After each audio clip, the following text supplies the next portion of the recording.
শেষ কোনো রাজনৈতিক দল না, এটা আওয়ামী লীগ।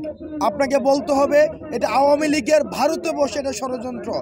আপনাকে স্বীকার করতে হবে এই দেশে হিন্দুত্ববাদী রয়েছে।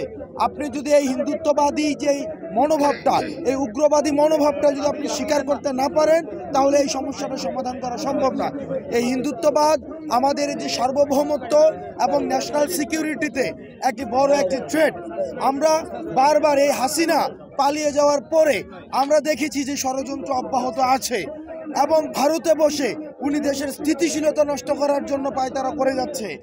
এই কারণে এই যে ঘটনাগুলো ঘটছে, গতকাল সাইফুল ভাইকে নৃশংসভাবে যেভাবে হত্যা করা হয়েছে, সেটি হচ্ছে হিন্দুত্ববাদী উগ্রবাদিতার যে প্রকাশ, এই উগ্রবাদিতার বহিঃপ্রকাশ ঘটেছে।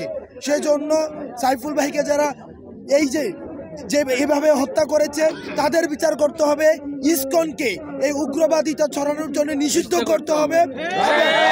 আমাদেরকে স্পষ্টভাবে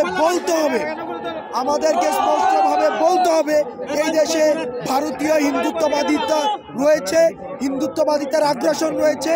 আমাদের এই সাম্প্রদায়িক সম্প্রীতিকে নষ্ট করার জন্য 5 আগস্টের পরে আমাদের কোনো ভারতীয় ভাই, কোনো আমাদের হিন্দু ভাই এমন হয় নাই যে তার মন্দির ভাঙা হয়েছে, তার সম্পদ দখল হয়েছে। আমাদের দাড়ি টুপিওয়ালা ভাইরাই এইসব মন্দিরকে পাহারা দিয়েছে।